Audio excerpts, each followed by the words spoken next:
Well, thank you all for attending today.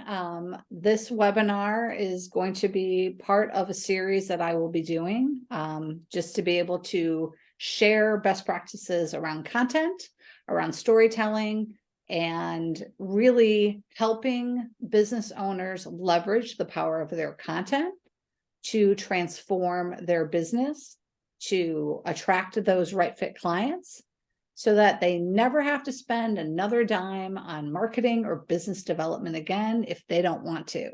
If they do, they can always level up, and it'd be great to have the power of content in the hands of the storytellers.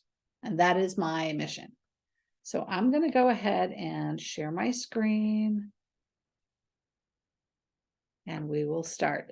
This is going to be a little bit of a foundational discussion. So we have the tools, and then we will open it up and move it into practice and actually start to talk through some of the client success stories that you have, and to be able to see what can be done and how we can transform how we present those stories. It is based on my book, Persuade with a Digital Content Story, which I co-authored with Henry DeVries, who is on this call. Hello, Henry. And it is an award-winning book. It was ranked 11 out of all the content marketing books in the world in 2021 to read. So clearly something resonated with someone, which makes us very, very happy. So what are we trying to do? What makes a story persuasive? We want to look at, when we're presenting our client success stories, and we want to make them persuasive client success stories, when we look at a high and low point of our protagonist. Our protagonist is going to be your client who had a similar journey to the prospect or audience member that you're chatting with at that moment, where the client started and where they ended up. So we want to have that overarching story. They start at a point, and that's usually the low point. They have a problem, they have a nemesis, they have some kind of struggle, and they need your assistance to be able to get to that future success point. Either it's a pain point that needs to be removed, or it is something that they're seeking for pleasure or enjoyment. And it paints that journey to that future state of success. We're going to be talking a lot about drawing through to that future state of success. It's not about the products and services that you provide. It's about the result. What is the end result of clients or customers working with you? That's what they want to know. And that's what we want to highlight. And because we are sharing a similar client success story, it taps into that emotional element. It taps into that human element. And therefore, your prospect, your audience member, can see themselves in a similar journey with you. It makes it relatable, and it makes them envision that future state of success, and you as their guide, as their mentor, getting them to that future state of success. Because by and large, and this is true over all of time, people are hardwired for stories. We want to hear stories. It's how we have been taught to gain knowledge, to gain information, to make decisions. Stories matter, and your story matters. So people want to hear those stories, and we're tapping into that part of the brain that we already work with. Now, Kimberly is on, and she is actually a member of the Hollywood community. She writes stories for Hollywood for a living. So she knows, and I would love to have her chime in, once we open up to the open mic, about that Hollywood journey and how, when we're tapping into those stories, how we are tapping into something that's already been trained within us, which is very exciting. So I am a huge believer in repeatability. I think you figure out a formula that works, and then you rinse and repeat and rinse and repeat and rinse and repeat so that it becomes easier, it becomes more process driven, and the journey from creating the content to putting it out becomes something that is easier to do. Practice makes perfect, and that is true for storytelling as well. So I have a formula that is in our book, Persuade with a Digital Content Story. And the 6-step digital content story formula is something that if you follow it, it will become much easier for you to create these client success stories that are persuasive, that connect with your audience, and create that conversation where they raise their hand and say, how do I work with you? Because that is our goal. We want our clients to say, how do I work with you? Not what is your price point or what am I going to get? We want to move them into a non-commoditized conversation where they see the value of what you bring, and they want to learn more and want to learn how they can start that journey with you. So, like any good story, we have to have a main character. So your main character is going to be the client that has had a successful journey with you. Very obvious. And then we're going to introduce the nemesis character.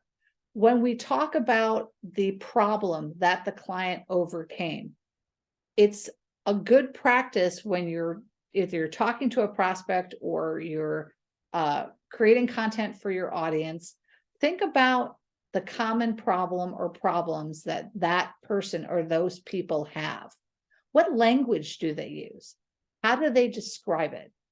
We want to be using that kind of language because content inspires imagination. We want them to imagine the nemesis, the problem, as it's unfolding. And then we're going to be cueing the mentor character, which is you. If your client could have overcome the problem on his or her own, they would have never hired you. People are coming to you because there's a problem that they can't solve, and they believe that you have the tools, the knowledge, the expertise to help them solve that problem and get to that future state of success. So that's the first part. We want to set up our characters. Character setup is a key component in our client success story. Now we're going to move into the details, the meat of our story. We want to keep our stories character-centered. So what does that mean? It means that we want to talk about what our clients got as a result of working with us. A lot of times when people are creating client success stories, and I hear that all the time with my coaching clients, the content they have talks about what they did, their features and benefits. We did this and we did that, and we provided this and we provided that. And I'm not saying that that is bad. I'm not putting morality into this. What I am saying is people will learn more about your process and the features and benefits, but in your client success story, you want to talk about the success, client success story, not client activity story. We're talking about the success. And if you struggle with that, put in the words as a result of this feature, the client was able to, and then move to your why. So if you struggle with that, add in those words just so it cues you to move into talking about that success point.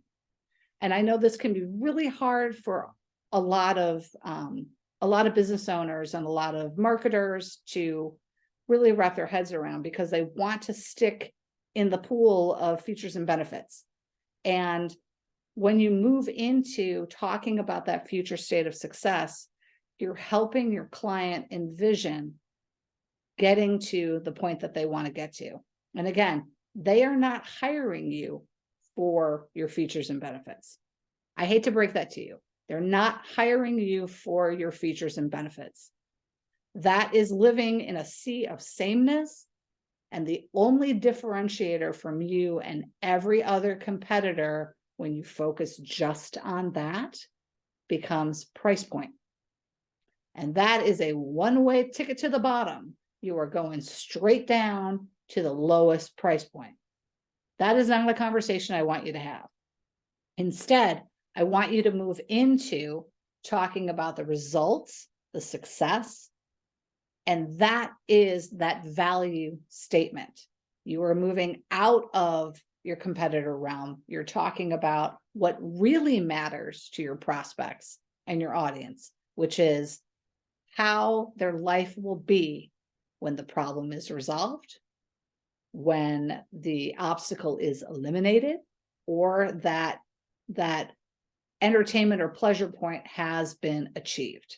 That is what we are driving towards. So when we talk about keeping our stories character-centered, that is what we're talking about. We're not talking about us. We're talking about the client, what they got out of our engagement. The other thing is we want to make sure that we demonstrate that our character succeeded. When we're talking through our details and we're talking about the nemesis, they have a problem, and your client will have stated what their goal was. I'm sure they did. At some point in your conversations, at some point in your engagement, your client talked about what their endpoint looked like, what they think is their line of success. It could be, I want to hit a certain revenue dollar. I want to appear in Entrepreneur magazine. I want to have X number of followers. They have a goal in mind. We need to state that goal from the viewpoint of the client, and then we want to showcase that they met that goal. The client is going to be happy, and you're going to have a success story if, in fact, your client met that goal.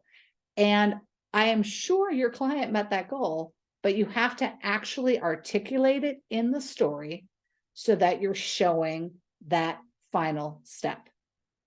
And what I like to do is actually talk about that moment that the client realized they hit that goal. Maybe they opened up Salesforce and they went in and they saw the number for their sales goal.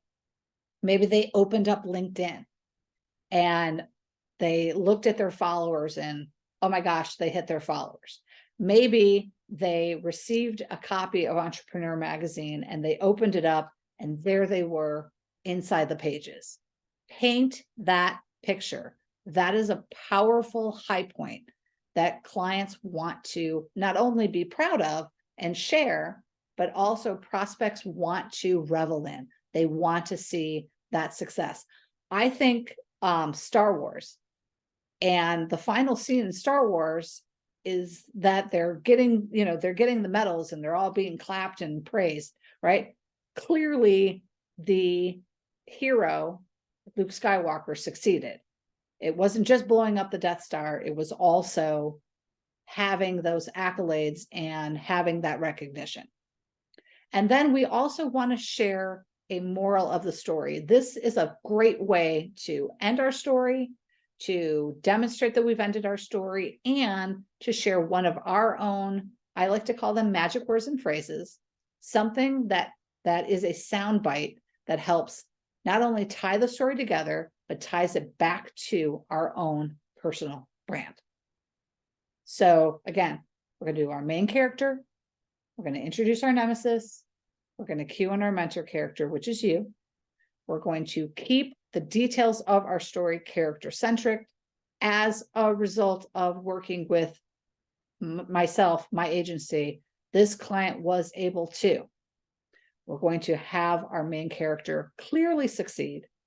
And then we want to cap it off with a moral at the end so that it's a clear ending of our story and it subconsciously ties them back to our brand. So I'm going to stop sharing for a minute and I'm going to see what questions you have right now. If there's anything that's come up, any questions that you have on that formula and that process, because then I want to open it up and I want to actually start working on, yes, Anna, you raised your hand. Thank you. I have a question for you, Lisa. When I hear the word case study, there's people that talk about this a lot on LinkedIn about their clients. Is this, for example, a methodology to do a case study, or is that different? Yes, it absolutely is. So case study, client success story, testimonial, they all kind of fall into the same realm. A case study can be a little more technical, but again, the elements of storytelling should still be part of it. Because again, we want to appeal to a broader audience and we want to tap into that already hardwired desire to hear a story. People are hardwired for stories. I use case study and client success story kind of interchangeably. And when I hear case study, to me, it has those elements of data detail that may be needed for certain audience members. But again, you can infuse the details of data into one of the great 8 Hollywood success stories, The Mystery, where you're presenting data, but you're presenting it, again, it's not about the data, it's about the data that drove to a result, right? So again, we're always tying it back to the result of what they got from working with us. That is a key component. Yeah. But Wonderful. Great question, Anna. Awesome. Yeah. Fantastic. So this is Henry. Hi, Henry. Hi. So as you know, I head up Indie Books. So we help people publish books they're proud of. Star Wars. I've got 3 possible morals from Star Wars New Hope, that first movie you're thinking of. And I just wanted from you or from anybody here what you think the moral was. One was people from diverse backgrounds can come together and accomplish great things. 2 was don't over rely on technology. And then a third would be belief in things, though that you can't see them, you can still have hope in. It's faith from the Bible. It was faith, the confidence in things hoped for yet unseen. So just what do you think, co-author? We never talked about that. Yeah, I love that. I think the having faith, and also having faith in the people around you, whether or not you believe that, because people are imperfect, right? So it's about having that faith and having that hope in the imperfection. Because I think about how, Han Solo had to help Luke Skywalker at the end and get rid of, shoot off Darth Vader. And I hope I'm not spoiling it for anyone. If anyone's ever seen it before. Spoiler. Sorry. My bad. But yeah, absolutely. Absolutely. And I thought it was interesting. Like, if you think about, obviously in Empire Strike Back, they don't do this, but at the end of New Hope and Return of the Jedi, it's a celebration. It's always a celebration and a community coming together to celebrate prosperity and good. That's interesting too. That's the afterworld thing of it. So yeah. I'm wondering about Nona, like one of Nona's success stories, because Nona's going to be on my Q&A tomorrow, and we're talking about ways to get paid to speak. And this is important for some of your stories, Nona, on, what is the moral for some of these success stories you tell that's the takeaway? Am I putting you on the spot? Oh, yeah. You're talking about, so people always ask, what are my success stories? And so I love the story about whenever I had Gary, I got him into the Asphalt and Pavement Association of Indiana. And he was like, that's so random. But there's an association out there for everything. And then the success story, I guess is, I don't know. I'm trying to think of the 6 steps. He thought it was kind of a weird association. He had never thought of that before. I got him in there. Once he was in there, he did a great job. And then he was able to continue to get booked by other asphalt and pavement associations of other states. So I guess the moral is, don't always put yourself in a bubble, I guess. Would that be the moral of that one? Yeah. Don't put yourself in think of the opportunities, be open-minded. Yeah, like think about what the possibility is. Don't be like, okay, this is the track. Yeah, absolutely. Yeah. 'Cause I've had another client who was like, that's not my normal audience. And then she really enjoyed it. Now she's like, wow, that opened up a door for me I never thought about. So that's kind of part of my job, is to get people to think outside the box a little bit.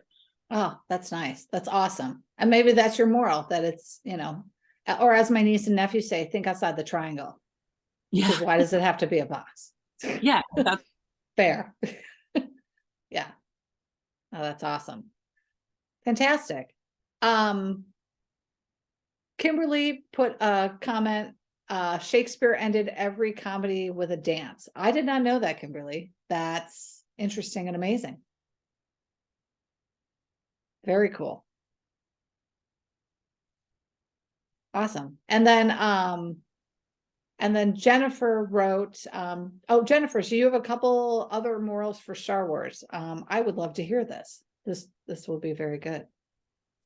So, for the lead character of Luke Skywalker, it's the hero's journey, where he goes from a young man, selfish, just focused on himself, his own needs, I have no father, to understanding the bigger picture, that there are other people that are suffering in this world because of this, empire, and that, he needs to get out of his selfishness and get into a bigger picture of how he helps other people.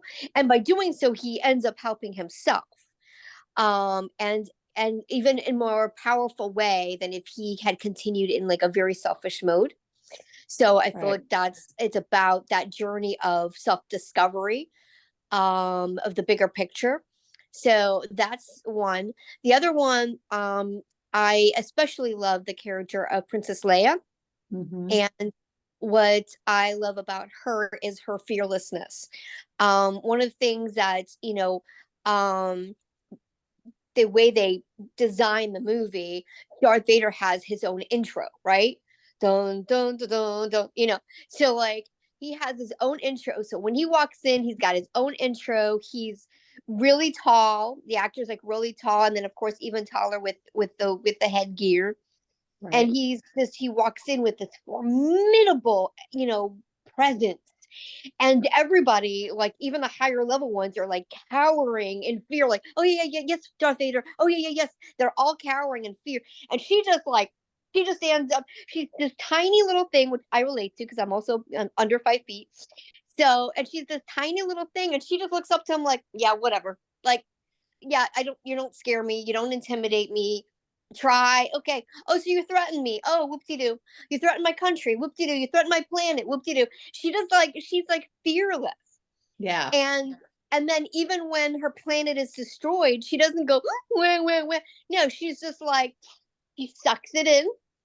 And she just, and then when she's rescued, she's not like, oh, thanks for rescuing me. No, she's like, well, it's about time. Like, exactly. What have you been waiting for? And she's just like, she sets about just doing what she needs to do and moves on. And so I love it. What I love about the lesson is about, tragedy is going to happen, but it's how you deal with it. And she just deals with it by just moving on to the next thing that she can do.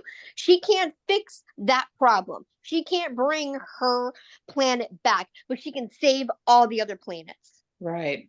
Oh, and so that's a really powerful moral. On what you can't solve or the past that has already happened.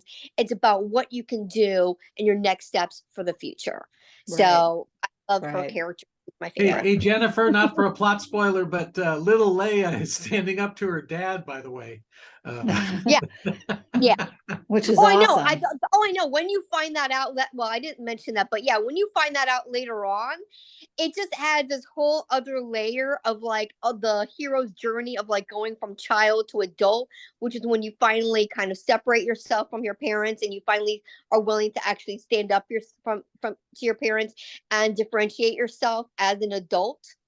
So yeah, when you find out that, it's just like, okay, there's a whole other layer there that George Lucas has added to Right. that level of the hero's journey. So yeah, I agree. Yeah. For fun, there's a YouTube video called I think George Lucas in Love, and it's this little 8-minute thing about George Lucas writing Star Wars when he's a student at USC, and all these things that happen that come out in the movie. So I won't ruin that for you, but it is definitely worth a watch if you haven't seen it. Cool. So what's the video called? I believe it's called George Lucas in Love, George like Lucas. Shakespeare in Love, but Lucas in Okay. Love. Okay, cool. Yeah. That's Absolutely. awesome. Fantastic. Awesome. Anything else? Anything else that came up for anyone before we get into our client success story practice session? Actually, I had a quick question. So as you know, some of you know, I'm a booking agent for professional speakers and consultants. Henry and I also wrote a book, 24 Ways to Get Paid to Speak. So I help people find events, but I use their materials. And so I don't create materials. If they need a one sheet, I send them to someone. If they need a video, I send them to Patrick. If they need help with their message, I send them to Lisa. So I'm just curious, when people ask me, like, they're asking about the layout of their speech, I send them to you, but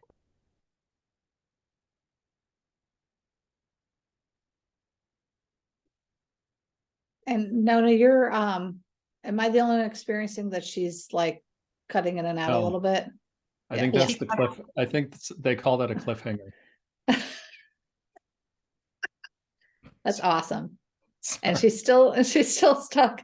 No, It's just- no, I want to hear her question. Oh, no, maybe write it in the comments because we want to hear your question and get it answered, because it sounded like she was asking about how they develop their carbonite. Yes. Thank you, Jessica. Yeah, awesome. All right. Yeah, she might have to take her video off. I'm not sure where she is in the universe, but hopefully she'll come back on, because that sounded like a great question. All right, well, while we're waiting for her to reappear, I'd like to see if anyone has a client success story that they want to kind of talk through, and then we can see what parts you can consider to modify, and I'll ask questions, and we'll hear from other members of the group as well. Would anyone like to volunteer and try? Jessica, would you like to do one? You mean talking about my client? Yeah, or talking about like, maybe you can tell me like what some of the material you're using right now for showcasing other success stories, or are you using anything right now?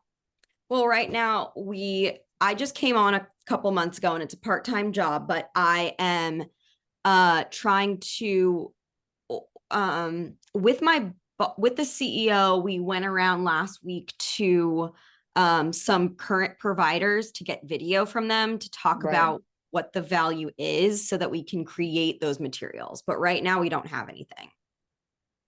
Okay, I mean, do you have Messaging? do you know what, yeah, or did you know what they kind of talked about? Yeah, I was there. We talked about what the services that for everybody. This is a healthcare platform where it's kind of like, I would say like ZocDoc, but we specialize in direct pay. So there's none of these providers will accept insurance. And so our service helps set up appointments and takes payments directly. So it's there's a lot out there. So I feel Okay. like the biggest challenge is differentiating the product. But for a, a generic sales pitch, it's just that insurance is Darth Vader. And we are, I don't know, like a tool. We're like R2D2 or I don't know. I can't do that. I can't do Star Wars. Sorry. I'm not that person, but we are a way to take the power back into the hands of the providers and the patients and get rid of all that stuff in the middle and connect them directly. So that's kind of that's our pitch. So what we were doing last week was interviewing the providers about what they're offering and how our platform enables them to do what they want to do. And I wasn't interviewing, but I would add a question like, where do you see the future of healthcare and how does our platform enable that?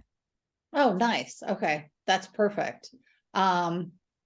Yeah. So it sounds like, so you probably have two different kind of client success stories, right? You have the provider and then you have the patient.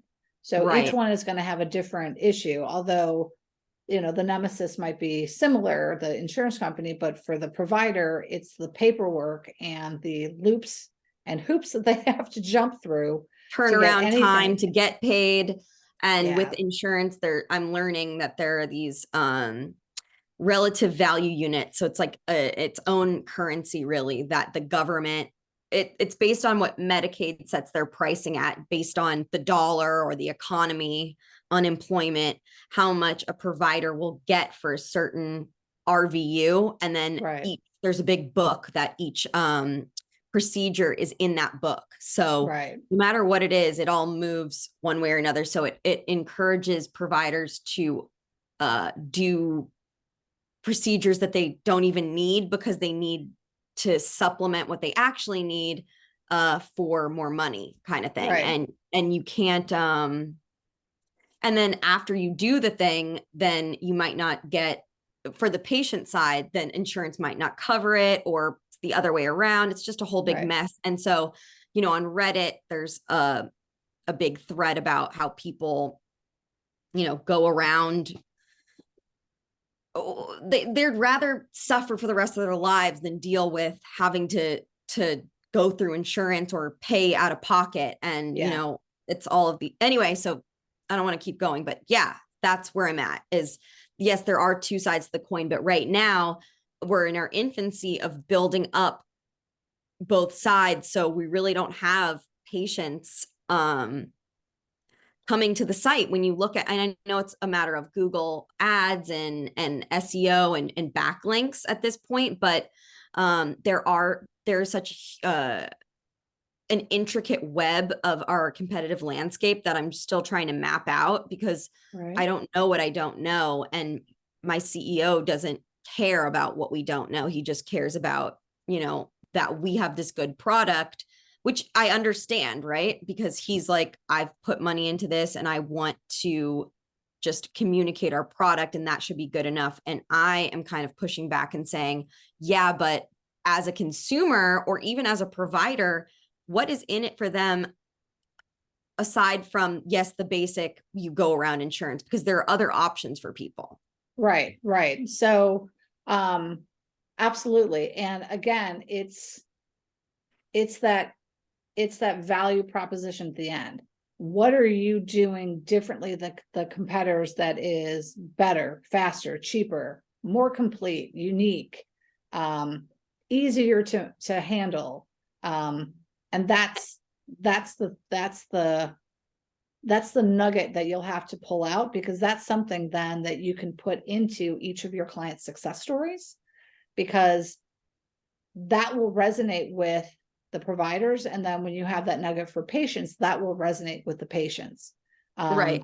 And so it's the product, it's the balance of getting people on the site to make it more value add, because it's maybe that people are using it. That could be a value. But in order to do that, you say to the providers, like, we help with scheduling. And then they ask, well, does it integrate with my ERM, or is it an ER? Is it that? Mhm. Is it a scheduling system? Is it better than Calendly? And it's like, not really yet, but so, you know, it's a toss up, and it is, Yeah. it's very difficult to have something that needs to be sharpened on both sides, but still you need Right. people in order to like prove it, right? To validate. Right. Yeah. Yeah, absolutely. Absolutely. And the provider wants to kind of see a little bit of that proof before they introduce it to their patients.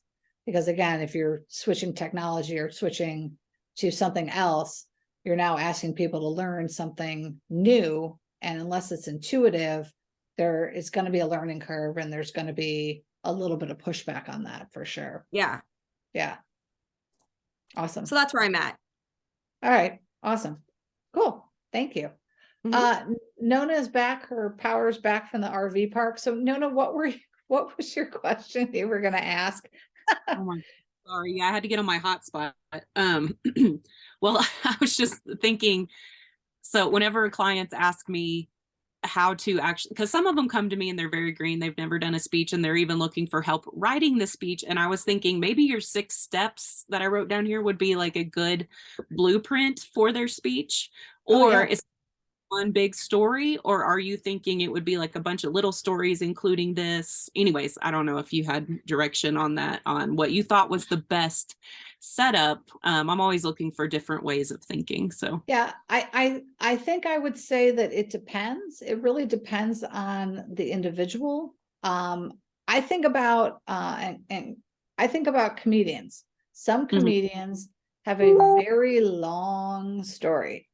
Yeah. Like Trevor Noah has a very long story, and it's a recurring theme, but he peppers stuff throughout. And then you Yeah. have other or Jim Jeffries has a very long story. And other comedians do very smaller snippets Mhm. of storytelling. It really just, I think it would really just depend on what they're comfortable with. Yeah. And just because they do it one way for one speech doesn't mean they have to do it that way for that speech and every other speech until the end of time. They could Yeah. try something else and see how that fits for them, as long as it's something natural for them to do. And Patrick, I would love to hear your thoughts on that. If you know, if there is a rule of thumb, or how a speaker, when they're doing their storytelling within their speech, which direction might be the better one. Yeah, so I appreciate that, Lisa. When it comes to number one, creating a speech, and I think aligning this with the 6 points. So speech always has to have one big idea, one one thread that goes all the way through. So then it comes down to personal style. Are you telling one big story, or are you telling multiple stories that helps to support the one big idea? And so, you know, within that, using that framework so that when you're telling the stories, Lisa, correct me if I'm wrong, but really focusing in on the character, right? Yep. So what was the challenge? What was the mountain they had to climb? Who was their nemesis? Really laying out the current state, because you want to get the individual to ideal future state and present state of success. And so in my background, that was the piece that was both the hardest and most important when it comes to speaking. Is you have to have, it doesn't matter if you're speaking for 15 minutes or if you're speaking for an hour, there's only one idea. And I think if there was a third component to this, is being very clear, what are the 2 things you're going to leave with?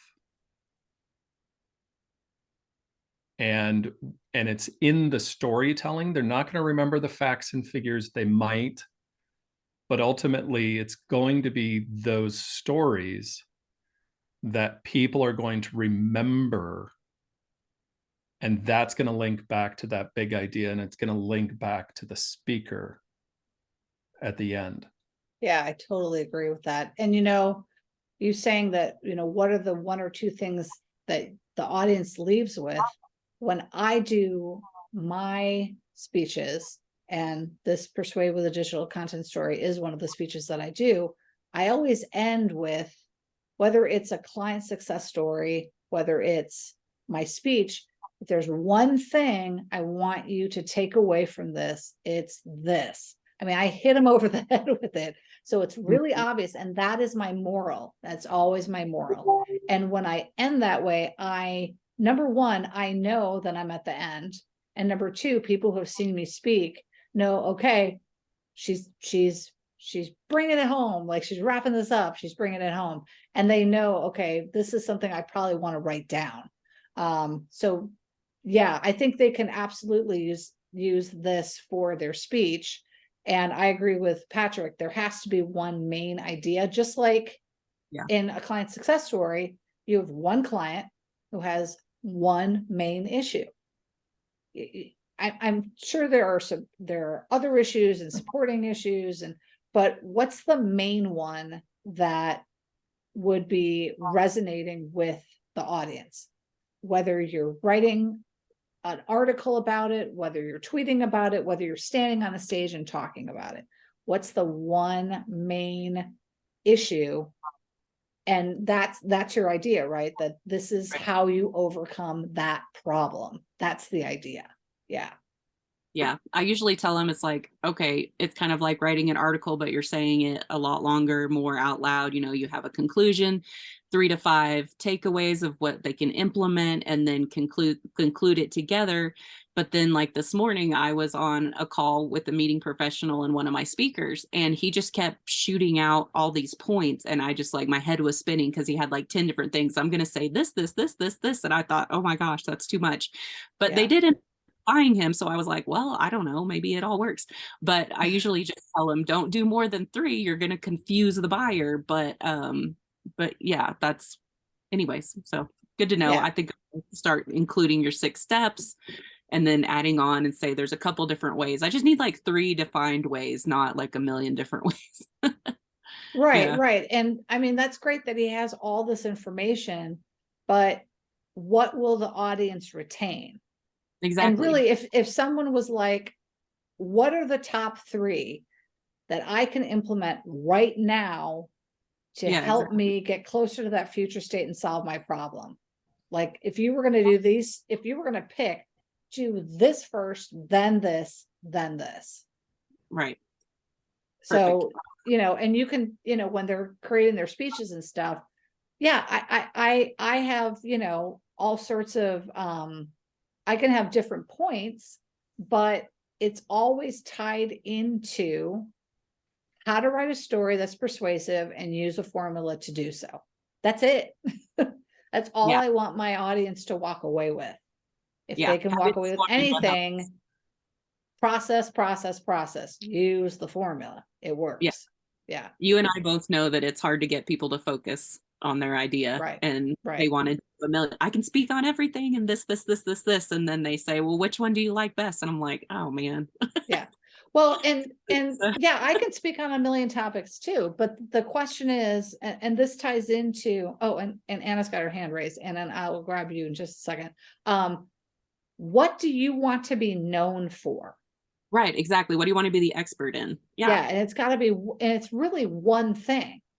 What's the one thing that you want to be known for? Yeah. And Anna, you have your hand raised. Thank you, Lisa. Quick question, because where I'm a little bit confused about this is, for instance, like, I understand if you're giving a speech or if it's like more longer format. What about for short testimonials that can be on a website or on a sales page? Does the same formula apply? Because it's hard to get such a, I don't know, in-depth, longer message when it's just like a quote from someone. Yes. So what you would do with the testimonial is you're your client is providing 3/4 of your, or maybe even 5/6 of your story. You're not going to be able to add that moral to the end, but they're going to say, you know, I work at such and such place. I was struggling with X. So now they've introduced themselves. They've introduced the nemesis. I hired Anna to help me with blah, blah, blah. And she helped me to achieve this, this, and this, which were my goals. And so they talk about what they got. They talk about the success point. And in fact, sometimes they actually add their own moral. They say, you know, if you're looking for this type of an expert, I can't recommend Anna enough, or you'd be a fool not to hire Anna because she'll get you where you need to go. They end up doing your entire story for you. And all of the elements are in there. They set up the hero, they talk about themselves really fast, they talk about the problem they have, they say that they hired you, and that's really all they need from you to introduce you as the mentor. They talk about what they got, they talk about what their success point looked like, and because they'll talk about it, I was able to, you know, now I can do this, or, you know, I was able to hit my revenue goal, or whatever the problem was that they wanted to overcome. And then they end it with some kind of a final testament to you. So in fact, it is the formula. And you can do that with your LinkedIn posts too. If you're sharing a client success story, you can compact it that much. If people want more details, they can ask for it. But again, it's creating that future state of success and inspiring that imagination where they can envision themselves achieving that. I love it. Thank you. And you know Yeah. what's really beneficial, Lisa? It helps me to think about when I'm asking new clients for testimonials once we finished our work together, is maybe how to help them formulate it, is like maybe asking a few questions like that. Yeah. So Yeah. thank you. Yeah. And you can actually, what I do, and you can totally R&D this, Rob, and duplicate, you know, their name. What was the main problem that made you reach out to me? And have them say it in their own words. There's nothing more powerful than using their own words because it resonates with other people. You know, obviously they're going to say they hired you, and then you can say, what were the three main things that happened where you were able to succeed? You know, Anna was able to do this for me, Anna was able to remove this roadblock for me, Anna was able to provide this knowledge base for me, and I didn't realize blah, blah, blah. And in that, they normally share what their success point is. So yeah, you can actually, and I actually just have a little, like a testimonial cheat sheet where they just quickly fill it out, and they don't have to flush it out entirely. They can just do bullet points, and then you can write something for them and send it to them and say, how does this sound? And 9 times out of 10, they're like, that sounds great. Yeah.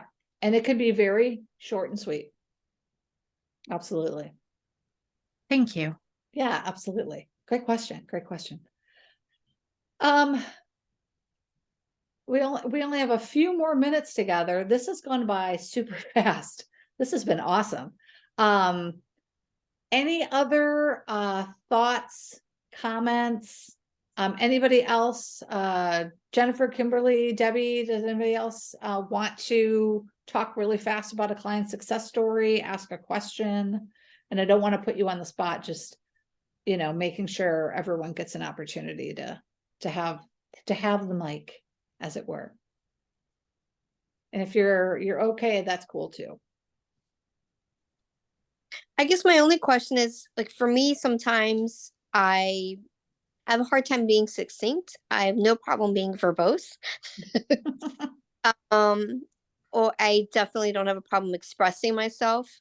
But sometimes knowing, like, how much detail to provide so that people understand what's going on, and then what is extraneous detail that's kind of like, okay, this is taking too long for me to get to the point.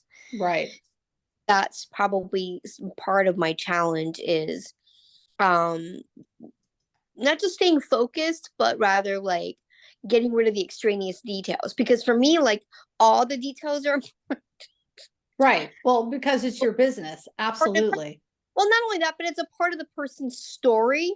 Right. So for me, sometimes it's hard to be like, okay, I need to just focus on this particular aspect and not get into everything else. So I think sometimes that is my challenge because I have been doing the client stories Yeah. for networking events Yeah. and stuff like So, and thank you for the question, Jennifer. A lot of my coaching clients struggle with the same thing.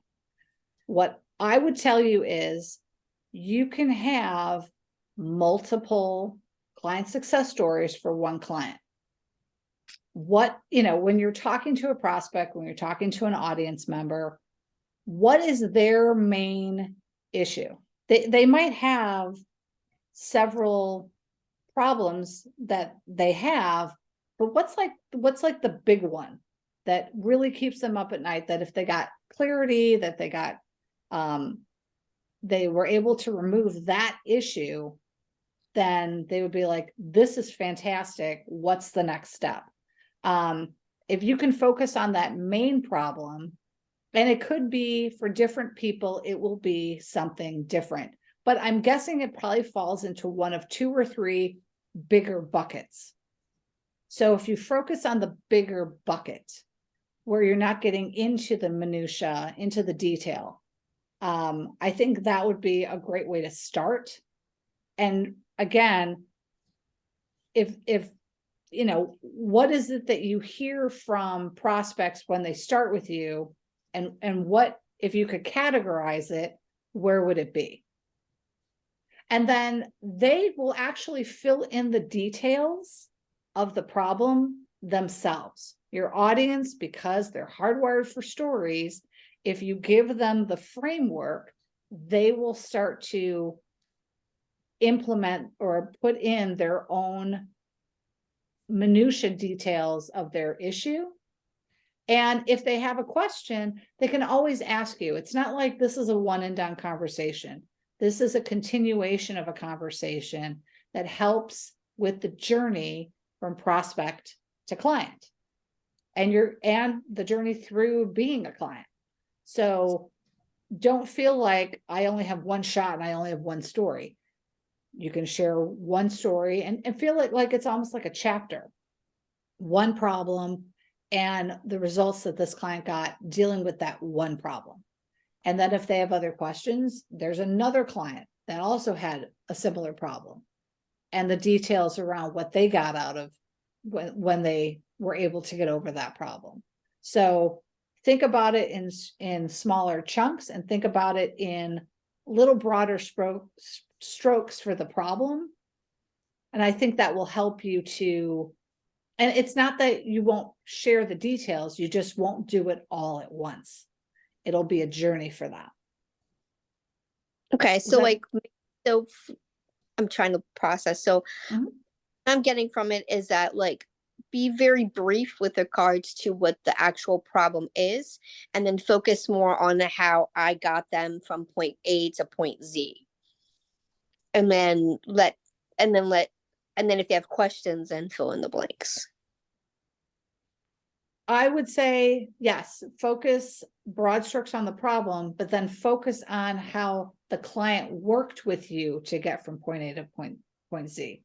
How, as a result. So again, I know there's a lot of stuff that you do when you work with your clients, and that stuff is great, but we want to, in that conversation, talk about their endpoint. So we're kind of skipping over that part of the detail at that point in order to move on to the next state of success. Yeah, okay. Absolutely. Awesome. Well, we're at the top of the hour. I have 2 things that I want to share. Number 1, if you have not picked up the most amazing marketing book ever, which is my latest book, I co-authored with Mark Schaefer. It is on sale with Kindle, $2.99 until Friday. Friday is the last day. $2.99 is a steal. This is a massive book. Massive, massive, massive. So make sure you pick that up. The other thing, and I'm going to share my screen really fast. And let me go to, I have a June Q&A webinar. Whoops. I'm going to put a link. This will be, you're basically getting VIP access to it. The next webinar is on mastering content creation with AI. Woohoo! We're going to learn how to use AI and best practices to make creating content a lot easier and more efficient for you. It is going to be on Thursday, June 29th. Same time, 10 a.m. Pacific, 1 p.m. Eastern. I will go ahead and share the link really fast so that into the message box, so that in the chat box, so that you are able to sign up for it. It's going to be fantastic. I'm actually going to be writing my presentation with AI. I'm going to have ChatGPT write my presentation for me. And then we will actually practice going through creating content with ChatGPT. If you are a novice at it, if you want to level up, there's a lot of best practices. I'm really excited about doing this webinar. I think it's super, super timely. And again, it's yet another tool to use to make your content great. So I'm very excited about that. I hope that you register. And with that, I will say thank you. Thank you for being part of this event. And we will see you in the next one. Bye. Thank Bye. you.